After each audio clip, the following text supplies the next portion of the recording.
danger? Yes. Don't breathe, Admiral.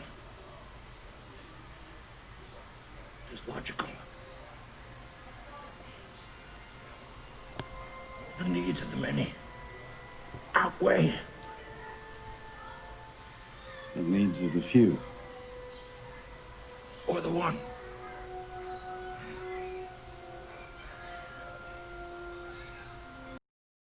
What are you willing to die for? What does your death, your final words, say about who you are, the life you lived? We all die. As a species, we're obsessed with this fact. Half the media we create is devoted to humans trying to cope with the fact that someday they won't exist, trying to understand what it means, what's the point. Death can invoke anger, confusion, grief, even laughter in certain cases.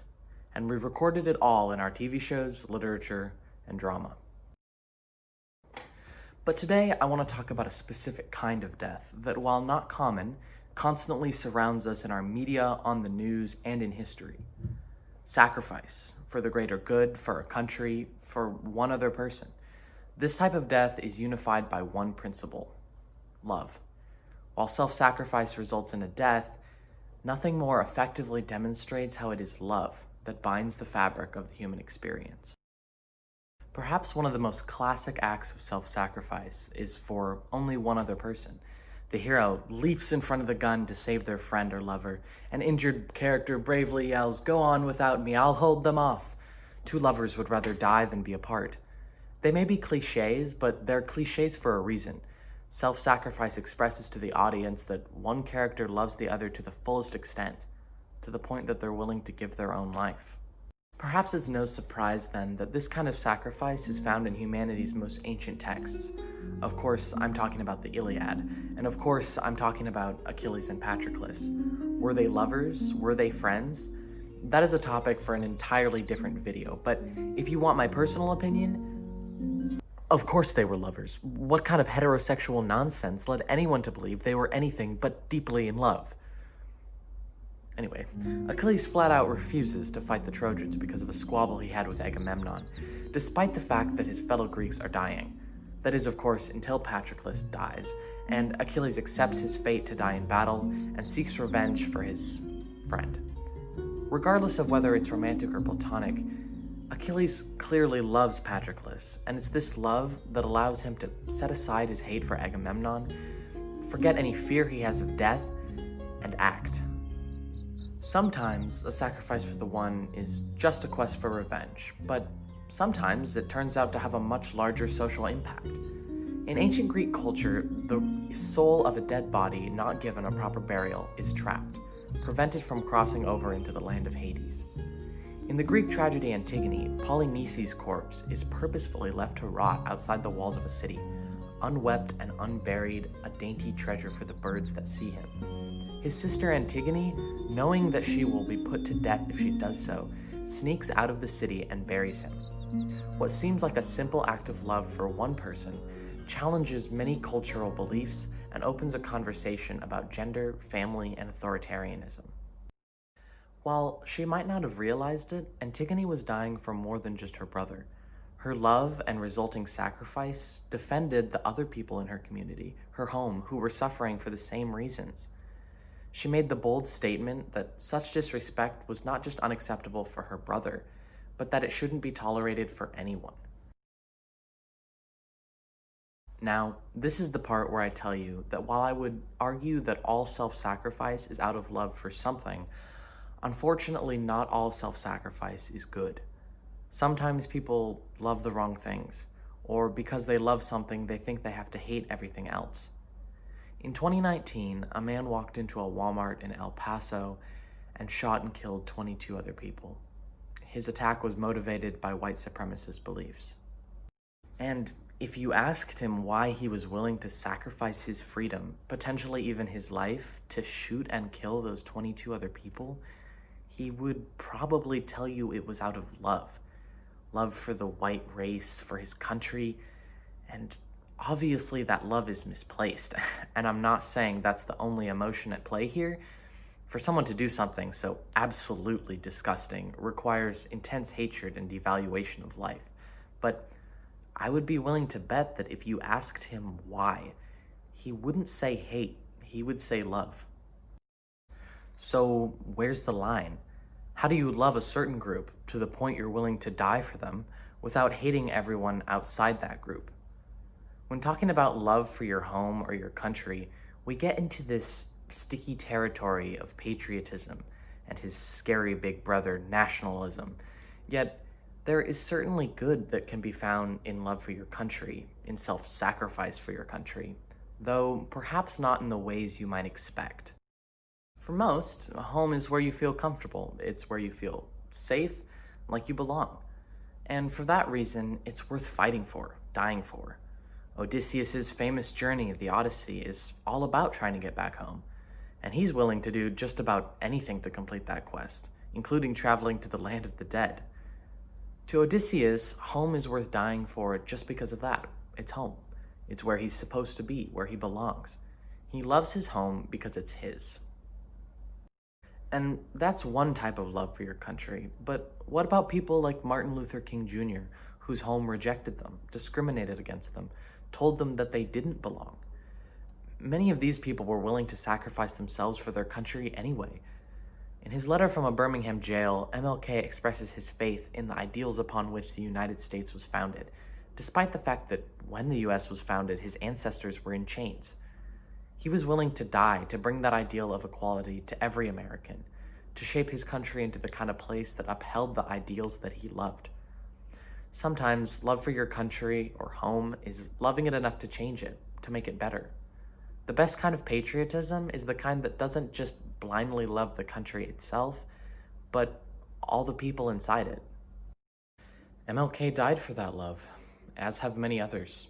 He understood that his movement, the good he was doing for the people of the United States, was necessary, bigger than just one person. There's a thought experiment, perhaps you've heard of it, called the trolley problem. Originally conceived by Philippa Foot in 1967, the experiment asks you to imagine you are standing on a bridge above a trolley track. A trolley is barreling toward 5 people tied to the track below you. You are unable to stop or slow the trolley, but next to you is a lever, which, if you should pull it, would redirect the runaway trolley onto a track where only one person is tied down. What do you do? Without hesitation, most would say to pull the lever. Of course, we should value 5 lives over 1. And there's many variations of this thought experiment, some including your grandma tied to the tracks or a fat man you could push in front of the trolley. But I propose another variation. You're tied to the tracks now.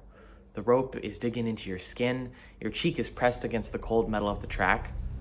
At first, you can only feel the faint rumbling in the distance, but soon you can see it barreling down the track towards not you, but 5 strangers lying immobilized in front of it.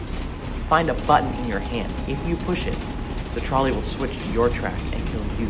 It's getting closer. The rumbling is getting louder. The 5 people are screaming. What will you do? It's almost to the fork. Decide. Closer. Choose. Closer. Make a decision. It's comforting to know that you'll probably never have to make any of the horrible decisions laid out in the variations of the trolley problem. But it forces us to consider, what is worth sacrificing ourselves for? What does it take for one person to give their life for the good of others? Intuitively, it doesn't seem like a natural tendency. We're hardwired for survival. Yet, we see in the fictional world and the real world, people are willing and able to go against this instinct. Near the end of The Wrath of Khan, the second Star Trek film, the Enterprise is in dire straits. Trapped in a nebula and facing destruction by a device called Genesis, her warp drive is non-functional.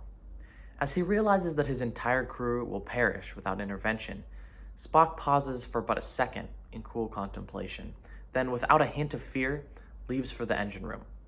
He subdues McCoy with a famous Vulcan neck pinch, then knowing he will be exposing himself to lethal amounts of radiation, steps into the chamber and fixes the warp drive. As he dies, sacrificing himself for his crew to escape, Spock explains to his friend and captain that his decision was a logical one, that the needs of the many outweigh the needs of the few or the one. Looking at the numbers, like we did in the original trolley problem, of course Spock is right. The lives of the many, the entire crew of the Enterprise, outweigh the death of just one person to save them. Logic dictates that someone has to make the sacrifice. Standing on the bridge above the trolley tracks, of course the choice is obvious. I have no doubt that's what Spock was thinking in that moment before he left for the engine room. But Spock wasn't standing on the bridge above the trolley. That's not where anyone is who sacrifices themselves for the group. He was lying on the track, button in hand, which makes his decision more than strictly logical. It makes it a moral decision, and as much as Spock might deny it, it's an emotional one, born out of love for his fellow crewmates. Sometimes sacrifice for the group isn't as concrete as saving them from a genocidal scientist. Sometimes it's more abstract, for an idea that will help society, predicated on the belief that your death will spark change. Socrates, in many ways comparable to Spock for how he values truth and logic, was put on trial for corrupting the youth, atheism, and, I'll be honest, generally just making people angry. In the Apology, he's given opportunity after opportunity to avoid a death sentence, yet he refuses to compromise his principles. He even expresses his empathy for the panel of men voting to condemn him to death. Socrates' sacrifice isn't explicitly for the lives of others, but is instead for the principles that he believes will sustain them. Is his decision a logical one? Perhaps. In Crito, Socrates provides a defense against practically every way he could have escaped execution. But just like Spock, his decision is also an emotional one. Self-sacrifice requires some kind of emotional connection, some kind of love. Because to decide through logic what needs to be done to save someone, first you must love them enough to decide that they deserve to be saved at all. All self-sacrifice comes from a place of love. Maybe that's why humans are obsessed with it. Because while death might scare the crap out of us, knowing that our death could be for something as powerful as love, for someone we love, for our home or country, for an ideal that we think will make society a better place, it gives us a little hope. It makes death, if not less scary, at the very least, a bit more meaningful.